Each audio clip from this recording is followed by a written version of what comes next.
Nancy in Rhode Island, you're up with Jeremy.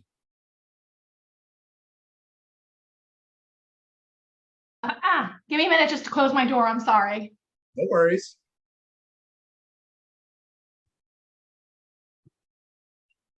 This must be good. She's got to close the door. Jeremy, I'd be nervous. I'm sweating. I'm sweating over here. No, I'm just a glorified HR geek. So I apologize. I work in a publicly private company.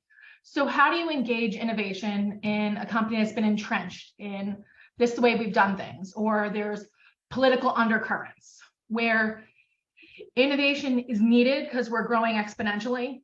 We grew from 7 staff less than 10 years ago to 350. We're poised to be 450 staff by the end of the year. And we work in a very niche market with clients with traumatic brain injuries. So how do you engage innovation when the organization's never seen it? Yeah, one kind of heuristic that I use, as I said earlier, heuristics are dangerous, so take it or leave it because it may not be any good. But I think about managing down, not up, meaning rather than trying to influence some other person's behavior, like take the example Scott gave earlier that we referenced about his former boss saying you got to have 5 ideas, right? Or Astro Teller, you got to have 5 ideas.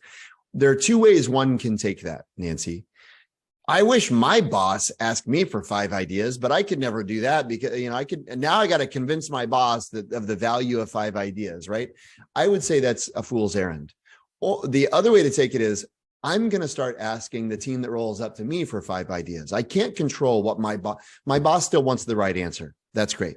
The way I know I'm going to get there is if I start asking my teams for a volume of possibilities, right? And so thinking about what is your sphere of control, what is your sphere of influence, and starting there. And rather than thinking from like an organizational policy perspective, which may be like an HR bias, but is what does it look like for your team, in a sense, to become a center of excellence? What if you started solving HR problems by working differently? Because most organizations are marketplaces where great ideas and practices start spreading, and people talk about it and start to attribute wins to a different way of working. And so what I might suggest is rather than instituting some new policy, but behaving differently yourself in the context of your team, your sphere of influence, your span of control, and allowing the results to speak for themselves and start to, to spread as a result of the difference to the outcomes that you experience. Well, thank you, because I'm actually rebuilding my team. My team key player left me on Friday.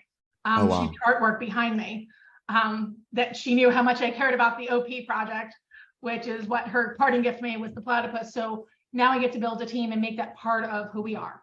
That's great. Scott, to your 5 things, I worked in the credit union space for 6 years. I always had to come up with 3 solutions, good, better, best.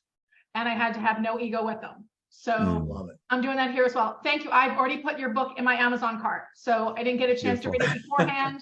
And I'll be sharing with people, and anybody wants to borrow my copy, Scott knows I will happily mail it around the state. So amazing session. Thank you. Awesome. I'm now going to build my team the right way with your insight. Thanks, Nancy. Please let me know how it goes. I will. You accepted my invite. You were so cool to accept my invite. I love when speakers, Scott, by the way, accept invites beforehand. Like, looking forward. He's a cool guy. I mean, we only bring cool people on.